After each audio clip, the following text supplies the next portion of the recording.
A couple of months ago, I made a video on how it's possible to beat Banjo Kazooie with only one Jiggy, an insanely low number considering you're supposed to collect 94 Jiggies to beat the game. And it left me wondering, what about the notes? Next to Jiggies, notes are the most important collectible in the game, as they unlock the note doors that allow you to progress further through Grunty's lair, and to reach Grunty herself, you need to collect at least 810 notes. Or do you?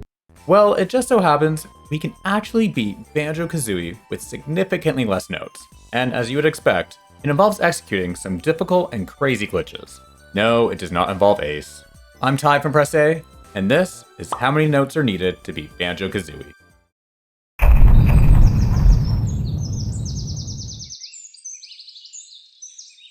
Alright, so this is the part of the video where Grunty interrupts the game with her trash talking, except this time, it's to tell us about Doomsday: Last Survivors, this video sponsor. Doomsday: Last Survivors is a zombie strategy game where you're the commander of a survivor base, and your goal is to defend it at all costs against endless waves of the undead. And just by downloading the game, you enter for a chance to win $1,999 in gems and a $300 in-game pack, which will come in handy for upgrading your base. And to help defend your base, you can recruit a team from over 40 unique heroes, each with their own unique look, special abilities, and backstory. And I must say, the graphics are surprisingly detailed. You can even have different beasts defend your base. But like any zombie apocalypse, it's not just zombies you have to fight off. You also have to fight off other players. That's right, real people from across the globe that you'll need to fight against for resources, territory, and survival in massive PvP battles, making online alliances critical for success. And it just so happens, we have a Press A alliance, and we're looking for allies to help survive and defend against other YouTubers like Hef and Lemon. In whatever alliance you decide to form, you can raid other bases, defend, and dominate servers together. And with the game's spherical map system, you can zoom out to a global map to plan strategy or zoom in for close-up combat. And there are plenty of live events like server wars, special missions, and limited time heroes that keeps the gameplay fresh, and so that there's always something new to fight for. So if you love strategy, survival, and lots of chaos, then Doomsday: Last Survivors is free to play on mobile and PC. Use the link in the description to download the game and join the Press A Alliance and prove you've got what it takes to outlast Doomsday. Also, we won't be offended if you decide to download the game and attack us instead. We start the game in Spiral Mountain as normal, and quickly make our way to Mumbo's Mountain, where we collect Jiggies, making sure to save this one for last, Momo tokens so that we can transform into the termite, pretty much everything but notes. It's actually important we don't collect any notes for reasons we'll see later. After all that's done, we can then perform one of the hardest glitches in this challenge, the Jiggy despawn glitch. The setup for this glitch starts outside Mumbo's Mountain, where we need to kill this termite and collect the honeycomb it drops. Then inside Mumbo's Mountain, we'll need to take enough damage so that we only have one honeycomb of life left. After that, we can make our way to the roof of this hut, making sure not to collect the note, leap high into the air, and land on this Jiggy, so that we die by taking fall damage with Jiggy in hand. The Jiggy in hand is an object the game uses during a Jiggy dance to show Kazooie swallows a Jiggy, and the game has a procedure where it deletes the Jiggy in hand object once Kazooie eats it. However, if we interrupt a Jiggy dance by dying, the game will remember the object slot in memory in which the Jiggy in hand object once resided, since it unloads once we respawn. Other objects can reside in this slot once the map is reloaded, and we can delete whatever object that happens to be, since the game will think it's the Jiggy in hand object. But we can only do this by skipping a Jiggy dance, which can only be done by collecting a Jiggy through either flying, swimming, or using a transformation. So after we respawn, we have to make our way to Mumbo and use the 5 Mumbo tokens we collected to transform into the termite, and then leave the level to collect the Witch Switch Jiggy at the top of the level's entrance. If all done correctly, then doing this despawns the 50 note door, allowing us to progress to the next section of Grunty's lair without a single note. What happens is, the game runs through the Jiggy Dance update function if we pick up a Jiggy again without updating the Jiggy in hand object slot. This tells the game to delete the object in the slot that the Jiggy in hand object used to be in, and if it's the note door object, it deletes the note door. But how do we manipulate the game to ensure it's the 50 note door in the Jiggy in hand object slot? Well, there's what's called an actor index that the game keeps track of all current actors and objects in a room. And if we kill the termite enemy here and pick up its honeycomb, the game shuffles the actor index in a way where the 50 note door will be at the index of the Jiggy in hand object, which we can then despawn with the Jiggy despawn glitch. Yes, that means this termite is a paid actor. And I've paid this termite to remind you that if you're new to this channel or aren't subscribed yet, then we'd really appreciate it if you did, as it helps grow the channel. Anyways, the Jiggy despawn glitch is a common computer glitch called a use after free exploit that's found in a lot of software and video games. If you're familiar with stale reference manipulation, or SRM in Ocarina of Time, then this is a very weak version of that, since the only thing we can manipulate is the object being deleted. I should also mention that whatever object is deleted isn't gone forever. For example, when we re-enter the room, 50 note door reappears, so this despawning glitch is only temporary. But temporary is enough for us, and with the 50 note door out of the way, we can activate the purple and orange warp cauldrons, which will be useful later on, though not for reasons you might think, and unlock treasure Trove Cove. And just like Mumbo's Mountain, all we want to do is collect anything but notes, which can be a challenge in itself given they are everywhere. The number of Jiggies collected here also doesn't really matter, as ultimately we only need to collect 45 of them in this challenge, and there are plenty to collect throughout the game. The only Jiggy in Treasure Trove Cove that's important to collect is the one in the sandcastle. If you didn't already know, collecting the sandcastle Jiggy unlocks Bottles Bonus, a series of moving picture minigames that feature Banjo and Kazooie in different areas throughout the game. These minigames are triggered when you look up at Bottles' picture in Banjo's house, and after completing each picture, Bottles awards us with a code that can then be entered in the sandcastle that do things like change Banjo or Kazooie's appearance, or even change them into a washing machine, which I did a whole video on.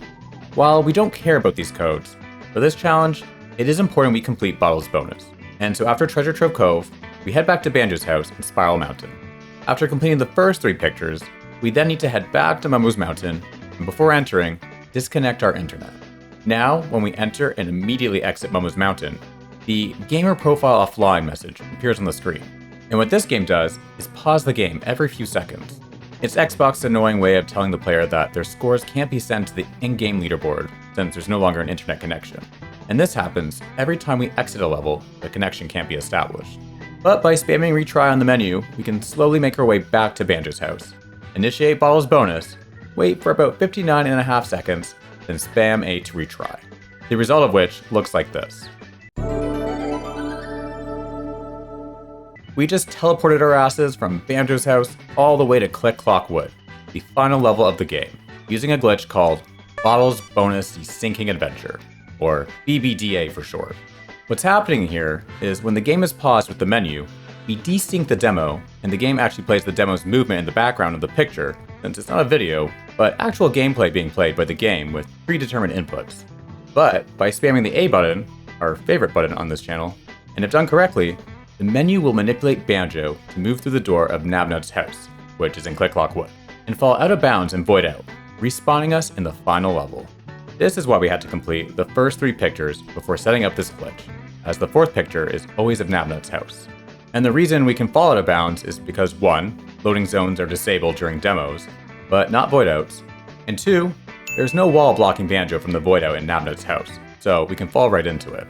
Now that we're here, it's really up to you if you want to stay and collect some Jiggies, or just leave. For this video, we're just going to leave, and activate the orange cauldron in the hidden tunnel in the Click Clock Wood lobby. But we'll be activating it in a unique way.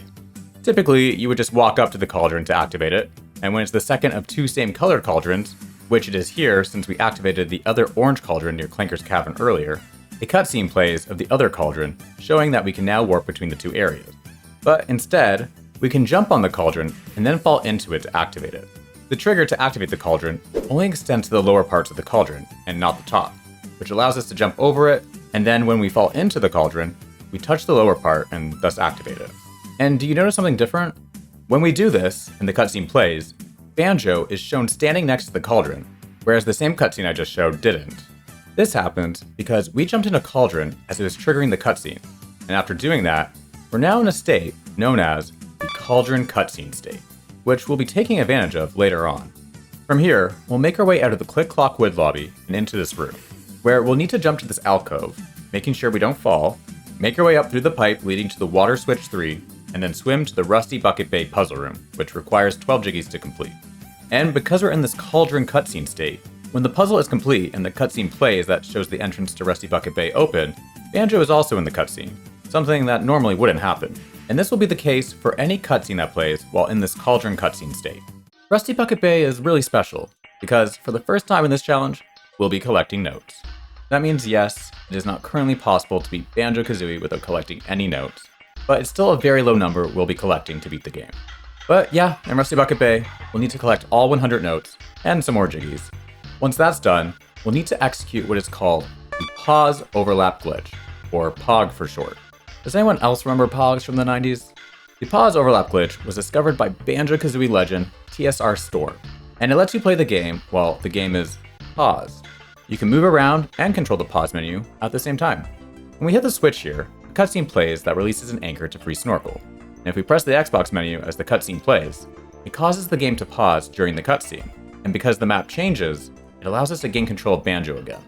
Now, the pause overlap glitch on its own is fairly useless, but when combined with being in the Cauldron cutscene state, it can do something really powerful, which we'll see in the next level we go to. First, we need to leave Rusty Bucket Bay. Now, of course, we could just leave the normal way, except for this challenge, we can't. Instead, have to exit using the witch switch to perform what is called POG Escape. To do this, we need to select Exit Game using the pause menu. Then, immediately after, Beak Bust to hit the witch switch. This triggers the Jiggy cutscene in this area between the lobby of Rusty Bucket Bay and Freezeezy Peak. And it's during this cutscene, we can exit the game when asked if we're sure. By using POG and exiting the game right before the Jiggy cutscene ends, we can delay the teleport back to the witch switch and gain control of Banjo when the cutscene ends and during the grunty transition. We can only move the control stick to move Banjo during a grunty transition and can't press any other buttons, so that limits what we can do during the transition. Since we can move, what we're basically doing is blind movements into some sort of loading zone to warp away. And in this case, it takes us to the lobby outside Freezeezy Peak. When this happens, the pause menu is no longer on the screen, because once we perform POG Escape, we no longer have POG, hence the name POG Escape. It's here we need to break down the cobweb blocking the purple cauldron, making sure not to activate it for reasons we'll see shortly. After that, we'll want to break down this cobweb, activate the flight pad, and use it to perform Freeze Easy Peak early, a skip that allows us to get into Freezeezy Peak without unlocking it. To do that, we need to slowly fly and position ourselves here, and then beak bomb and clip out of bounds, where we can just turn around and fly into the level's loading zone. And if you're familiar with Banjo Kazooie speedrunning, you already know doing this means one thing. Beak bomb is a move learned in Freezeezy Peak, so if we're using it to get into the level without opening it, then it means before we started this challenge, we had to perform Furnace Fun moves, a glitch that allows players to start new games with all the moves learned in an existing file. A lot of people have a problem with this glitch in challenges and speedruns, since you essentially have to beat the game on another file, collecting jiggies and notes to reach Grunty's Furnace where this glitch is executed. However, this is only the case on the Nintendo 64 version. On the Xbox version, we can execute Furnace Fun moves without collecting any jiggies, and more importantly for this challenge, any notes. It starts with another glitch exclusive to the Xbox version called Demo Desync Adventure, or DDA, that lets us start a new file of Banjo Kazooie and Rusty Bucket Bay, the game's 8th level. Rusty Bucket Bay is getting a lot of screen time in this video. If you've ever watched the game's opening cutscene in full, then after the fade out, the game will show a demo of Banjo and Kazooie in Mumbo's Mountain, and with time, the demo will change and show them in other levels. But if we press start while the opening cutscene fades out, it skips forward in the demo, and pressing it 6 times means we go to the 6th demo, which is Rusty Bucket Bay. Not only that, but if we hold the camera stick down towards the right during the opening cutscene, then when the demo comes up, the camera will move for the first frame of the demo in a completely different direction, which desyncs the demo and has Banjo do unusual things, like turn around and fall to his death. The Rusty Bucket Bay demo is the only demo where Banjo can void out, and when we do that, we can start a new file in Rusty Bucket Bay, having max eggs and feathers, 25 Mumbo tokens, and all the moves in the game learned, but we don't have any jiggies or notes. From here, we can make our way to the Click Clock Wood lobby and bit clip into the level. I won't get into bit clipping as I covered that in the how many jiggies are needed to beat Banjo Kazooie video, but it essentially requires getting Banjo in a very specific spot and beak busting to clip into the level's loading zone. In Click Clock Wood, we then need to turn into the bee, which conveniently requires 25 Mumbo tokens, then exit the level as the bee, flip out of bounds past the 765 note door, and make our way into Grunty's Furnace Fun, where the Furnace Fun moves glitch is executed. I also covered this in the How Many Jiggies video, so I won't be going over it again in this video. Now we're in Freezeezy Peak, and if you know your Banjo Kazooie, then you know this is a number we should not be seeing on the screen, as there are only 100 notes in each level, and notes don't carry over into other levels. So what's happening here? Well, bear with me as we get a bit technical. Every level has temporary level data, like how much of what collectible is grabbed and what has been changed in a level. For example, if we were to grab a feather off the ground, once we go into another map of the same level and come back, it will be gone. However, once we leave a level and come back, the feather respawns since the level data clears once we leave a level. But there's a problem with this when using a witch switch, as hitting these switches shows Banjo outside of a level. So by that logic, if we collected that feather, hit the witch switch, and watch the cutscene, it should spawn back, right? No. The game actually prevents this from happening by remembering our level data when we hit a witch switch and return. But what the game didn't account for is not returning back to the level after watching a witch switch cutscene. That means when we escape a witch switch cutscene with pause overlap glitch, like we did earlier in Rusty Bucket Bay, the game still thinks we're in the witch switch cutscene, which in turn thinks we're in the level we hit the witch switch from. Witch switch is such a tongue twister. So when we enter another level from the lair, it will now place the temporary level data onto that new level while still retaining the level data of the previous level. The biggest part of transferring level data is that it remembers how many notes we had in the previous level. So when we collect another note in the next level, it will update the note score to be whatever we had in the previous level, plus the amount we grabbed in the current level we're in. And so that's why we are seeing note totals exceeding 100. For this challenge, we're going to grab 76 notes in Freeze Easy Peak, bringing our total note count for this level to 176 notes, since we transferred over 100 notes from Rusty Bucket Bay. Once that's done, we'll need to get Pog again, except there's no way to get Pog in Freeze Easy Peak. So we'll need to exit the level and go down to Trove Cove and get Pog from Leaky in the water draining cutscene, which, fun fact, is the first location Pog was discovered. Now that we have Pog again, we'll need to make our way back to Freeze Easy Peak. We can't use the cauldrons, as that will clear the cauldron cutscene state we're still in. So we have to make our way down and up normally through the lair, which means to get back to Freeze Easy Peak, we'll need to go through the 108 and 260 note door. But since we collected 100 notes in Rusty Bucket Bay and 176 notes in Freeze Easy Peak, even though we only collected 76 notes, the game now thinks we have 276 notes, and so we're able to open these doors. The reason we need Pog again is so we can transfer over the notes we collected in Freeze Easy Peak to the next level, which we can only do by performing Pog Escape using the level's witch switch. Except, Pog Escape works a little differently in Freeze Easy Peak.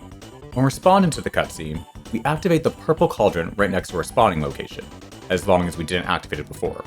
What this does is play the cutscene that shows the other cauldron when we activate it. We just can't see it because the screen is black from the transition. And then we spawn back in the Freeze Easy Peak lobby. We then have to navigate to the Gobi's Valley lobby loading zone, the black screen. And then the transition from hitting that loading zone will get rid of the black screen. The reason the black screen happens is because the game resets the black screen when another transition happens. However, since the cauldron cutscene doesn't use a transition, the screen remains black until we trigger another cutscene. If we had activated this purple cauldron, then the cauldron activating cutscene won't play, which would prevent us from doing the escape out of Freeze Easy Peak. I'd be lying if I said I fully understood this, but yeah, this is some complicated shit. Next, we're going to head back to Trove Cove, and for the next 3 levels, it's pretty much just the same process.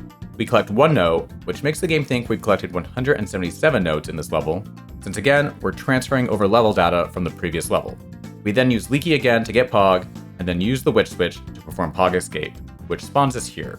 After that, we unlock Clinker's Cavern using 5 Jiggies, collect 1 note so that the game thinks we've collected 178 notes in the level, go back to Trove Cove to get Pog, and then back to Clinker's Cavern to perform Pog Escape, which requires freeing Clinker since the witch switch is inside Clinker. We then respawn exiting the 50 note door, which for this challenge also means opening it, and return to Momo's Mountain to collect 1 more note so that the game thinks we've collected 179 notes in this level. This is why we didn't want to collect any notes the first time we were in Momo's Mountain, so that we could return after executing all these glitches and get 179 notes by collecting just 1. As I mentioned at the very beginning of this video, we need to collect 810 notes to reach Grunty. And if you've been doing the math as we've gone along, you'll know that by collecting this final note in Momo's Mountain, the game thinks we now have 810 notes. 179 notes in Momo's Mountain, 177 notes in Trove Cove, 178 notes in Clinker's Cavern, 176 notes in Freeze Easy Peak, and 100 notes in Rusty Bucket Bay, for a total of 810 notes, even though we've actually only collected 179 notes. 100 in Rusty Bucket Bay, 76 in Freeze Easy Peak, and 1 each in Trove Cove, Clinker's Cavern, and Mumbo's Mountain. So thanks to Cauldron Cutscene State, Pog, and Pog Escape, the answer to how many notes are needed to beat Banjo Kazooie is 179 notes. Because now we can open the 765 note door that leads to Grunty's Furnace Fun, open the 810 note door, complete Grunty's picture, which requires 25 Jiggies, and defeat the witch herself. Beating the game with only 179 notes is pretty crazy, but what's even crazier is the game can be beaten with 0 notes. However, for now, this can only be done in TAS on the N64 PAL version of the game. But knowing how active and committed the Banjo Kazooie community is, I'm confident one day someone will find a way to beat the game with 0 notes in RTA. I do this in almost every Banjo Kazooie video I do, but I want to end this off by giving a huge shout out to TSR Stormed for taking the time to come up with this minimum note route specifically for this video, and for allowing me to use this game footage. Hope you enjoyed the video, and I'll see you in the next one. This video is dedicated to our Patreon and YouTube members: David Baden, Charm City Gamer, Bone Trooper Wheeler, Serena Bliss, Nice Gamer Music, Young Smoky VP17, Real Backfish, Rebecca Lyons, Phoenix Lazuli, Leburb, Puddles Megan, Koi13, Anarchist Kale, and Blue Pikmin is the best Pikmin, and if you say otherwise, then Louie will eat your soul. Also, this is a completely real name.